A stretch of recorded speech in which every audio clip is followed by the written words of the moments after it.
News every 15 minutes, weather every 10, and sports twice an hour. News Talk KGVO, AM 1290 and now 101.5 FM. You're listening to Montana Morning with Peter Christian. An intense search is on for two missing children. Good morning, everyone. It's Montana Morning.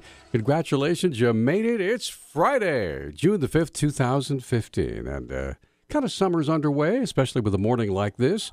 The sky is clear. It's 48 degrees in Missoula. Newscast sponsored by Boot Barn, celebrating everyday heroes working hard for their families. They have big savings on work apparel, boots, all good things like that. You'll find them in South Crossing.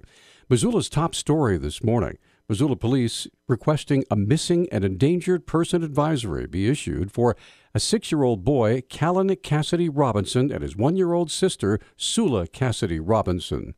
The children are believed to be in danger and were taken by their non-custodial mother, Heather Lynn Cassidy. She's a white female, about 6 feet tall, 140 pounds, with red hair and hazel eyes. They were last seen in Twin Falls, Idaho, May 3rd, and were seen in a silver 2001 Chrysler PT Cruiser bearing Montana license plate number BFC 602. If you have any information on their whereabouts, please contact the Missoula Police Department at 552-6300. You can see a photo of the children on our website at newstalkkgvo.com and on our Facebook page.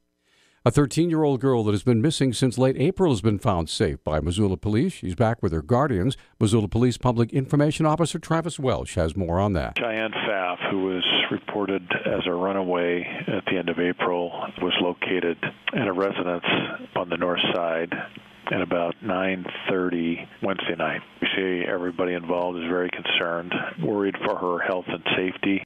Welsh says news stories and social media covered Pfaff's disappearance, but she went undetected for over a month because, according to the police, she was, quote, apparently keeping a pretty low profile, end quote. She did run away, and last night, officer received a tip that she had been staying up at this residence on the north side. So the officer went to that residence. He did make contact with people that lived there. They gave him consent to search, and he did find her hiding in the house.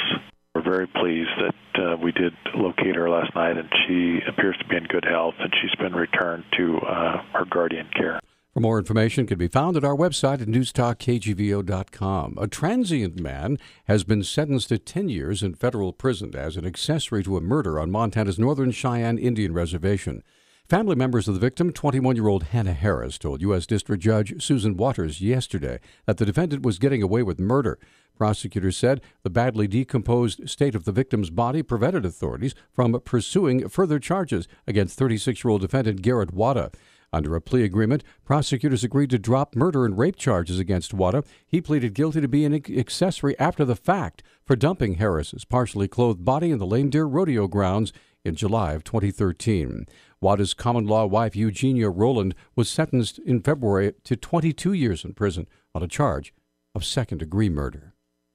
According to, once again, Travis Welsh for the police department, police began a sexual assault investigation after a disturbing call came in about 3:30 Thursday morning. We received a report from a man who communicated that he'd gotten a text message from a female acquaintance of his that she had been, quote, kidnapped, and she was in trouble, and she needed him to call somebody. Through some investigation, we were able to track her phone down to the 3500 block of Mullen Road. They found not only the cell phone, they found the girl and two persons of interest. Officers did find her at the intersection of Mullen and Reserve, and they also located two males in a white van that were parked in the parking lot at that location who were apparently also involved. All parties were brought to the station. All have cooperated. The female who sent that original text message was transported to the hospital for an examination. One of the men, a 28-year-old from Wyoming, the other, a 22-year-old from Nevada.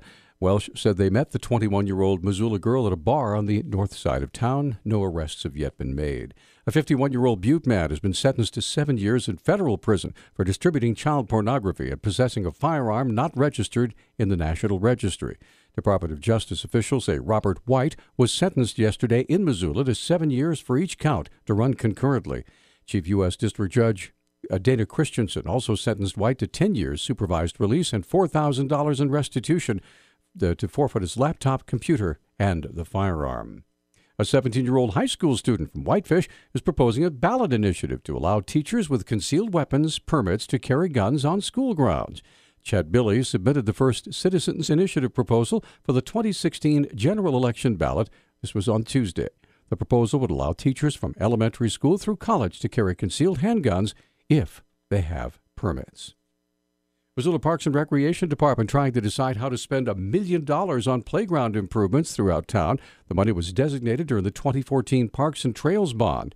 And according to Department Manager Donna Gockler, there are 11 parks being considered right now. Pleasantville will receive a new park, Rainbow, Whitaker, Wapakia, Franklin, Northside, Bonner's 6 to 12 year area. Their tot lot is being repaired, replaced now. Skyview, McLeod, and then the 11th playground is Silver Summit in McCormick Park. The plans will be unveiled to the public next week during an open house for the Parks Department. We will host that open house from 6 to 8 p.m. on Wednesday, June 10th at the Sports and Wellness Center at City Life Gymnasium. We are encouraging parents, grandparents, neighborhood folks, and children to attend.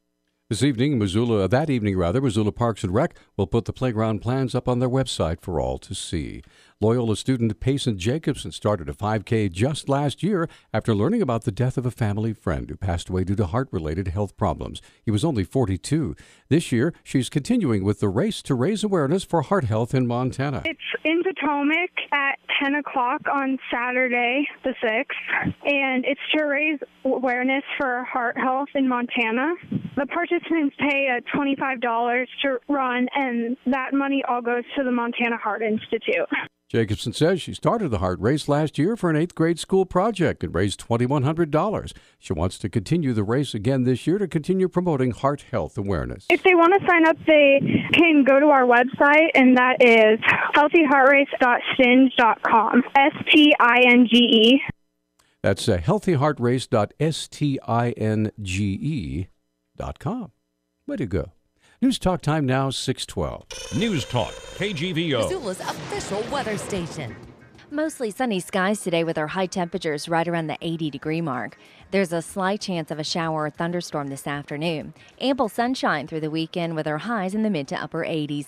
I'm meteorologist Brooke Foster for Missoula's KECI 13.